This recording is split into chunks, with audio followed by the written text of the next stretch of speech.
Starmer has certainly been busy this week after he blamed everything wrong in the country on the Conservatives and stated that we are going to have taxes put up as we go through quote-unquote more pain. However, today's he has been caught out by a lot of people as he has been wheeling and dealing, getting us close to the EU again. Before we get into the video, hit the like and subscribe button and join our fast-growing community.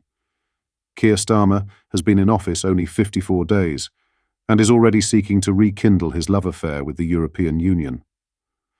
The Prime Minister is visiting Germany and France this week to turn a corner on Brexit and fix broken relationships, in what Mr. Starmer is calling a once-in-a-generation opportunity to reset our relationship with Europe.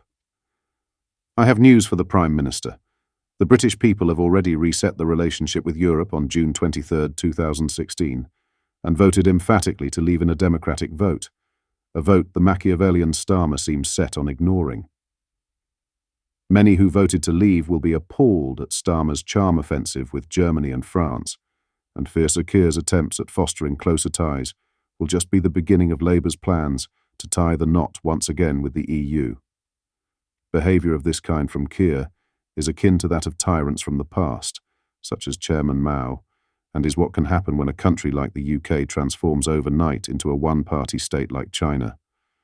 With Labour's supermajority in place for the next 5 years, expect this to be just the start of a longer courtship with Europe, potentially ending up with the bloc calling the shots in this great country of ours once again.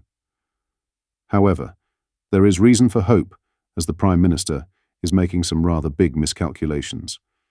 Firstly, the fox that is Nigel Farage is now in the henhouse.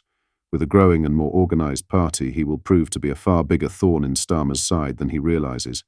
I have long said that Mr. Farage is one of the most consequential modern-day political figures that this country has seen, and my feeling is that Nigel and his party will hold Starmer and his government to account for any acts of Brexit treachery and prove to be kryptonite of sorts to Chairman Starmer. Now, the Prime Minister is also enjoying a period of limited scrutiny from the Conservative Party, who are consumed with an ongoing leadership contest. When that ends, I expect a strong and robust opposition to take shape under a new leader that should challenge Starmer. If the Prime Minister comes up against a leader like Kemi Badenoch, he will be in serious trouble. The Shadow Secretary of State for Housing is one of the best performers at the dispatch box I've seen since Margaret Thatcher, and is more than capable of forensically dismantling any Brexit betrayals on the part of Starmer and his party. And most of all, Starmer is underestimating the British people and dismissing their decision to leave the European Union. When the British people voted to leave, they did not expect a sitting Prime Minister of any party to cosy up to the EU, start a love affair once more with the bloc, and integrate that so much so that it's tantamount to rejoining via the back door. If Starmer and Labour commit any acts of Brexit treachery, the people of this country will never forgive him.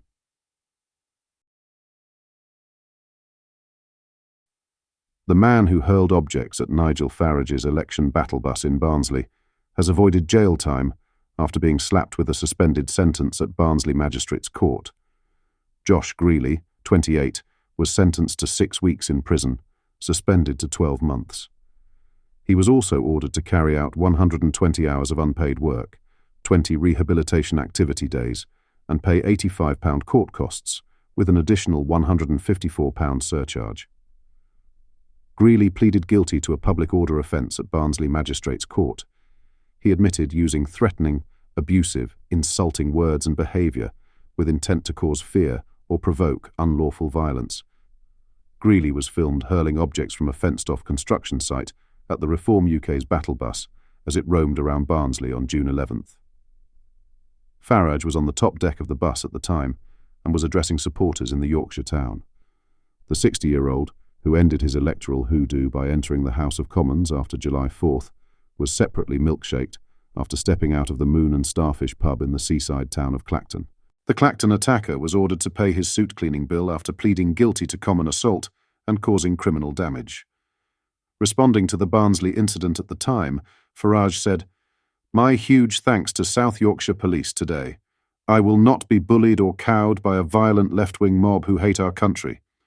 Speaking shortly after the incident, Farage explained, I tell you what I'm worried about. If you think about this, a week after we commemorate D-Day, which was done so that we could live in a democracy, where we can agree to disagree, we can be very passionate, but agree to disagree. What we've now got is a mob that wants to close down all debate. A mob that is prepared to use violence to achieve their goals, and that for a democratic country is very, very worrying indeed. He added, I'm used to it. I don't like it, of course not. This is stopping me from doing what I want to do. I'm at my best going out meeting people and talking to them, having a debate with them, going around the pubs or whatever I do. These violent youngsters are stopping me. It's very, very frustrating. However, Farage also quipped he is used to it, after being involved in a number of other confrontational incidents, since rising to the heights of political stardom.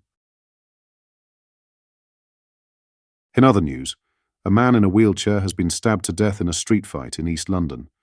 Emergency services were called at 3:38 p.m. today to reports of a fight in Rushmore Road, Clapton. Officers found a man, aged in his 30s, suffering a stab injury. Despite the best efforts of the emergency services, he was sadly pronounced dead at the scene. It was reported on social media that a machete was used. A butcher at local store Hook Meat Supplier told My London the disabled victim as a good guy who he has seen around for about 9 years. He added that he is not happy with the stabbing because it affects business, and that he didn't see any trouble. A spokesperson from the Met Police told us, police were called at 15:38 hours on Wednesday, 28th August, to reports of a fight in Rushmore Road, E5. Officers, the London Ambulance Service and London's Air Ambulance attended and found a man, aged in his 30s, suffering a stab injury. Despite the best efforts of the emergency services, he was sadly pronounced dead at the scene. His next of kin will be informed. A crime scene is in place. 2 males, no further details at this time, have been arrested. Inquiries remain ongoing and office. The BBC Director General has said the corporation has let itself down following a string of scandals including Hugh Edwards, the Strictly Come Dancing probe, and Jermaine Genius's sacking.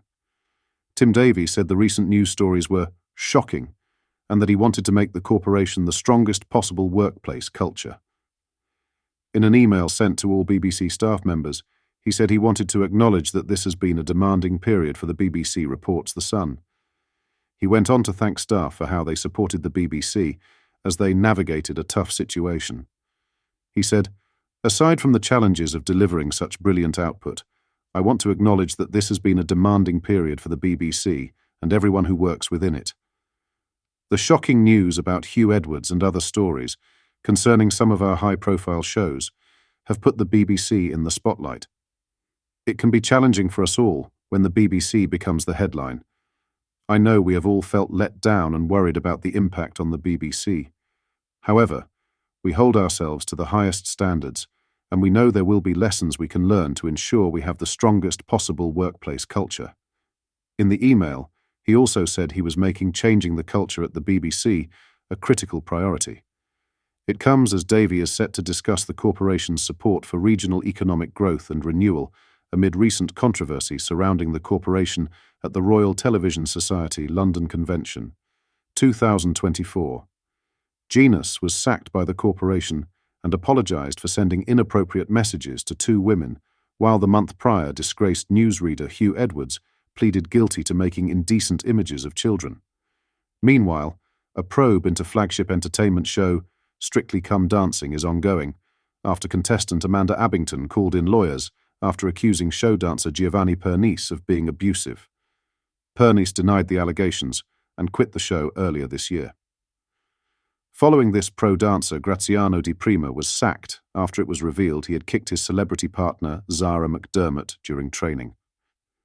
Davie later defended his decision to employ Edwards until April, 5 months after he was told of Edwards' arrest in November, over the most serious category of indecent images of children.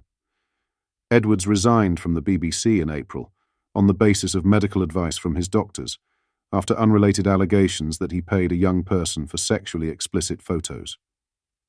He will next appear in court on September 16th. What are your thoughts on Starmer bringing us closer to the EU? Like and subscribe and join our fast-growing community. Take care. Goodbye.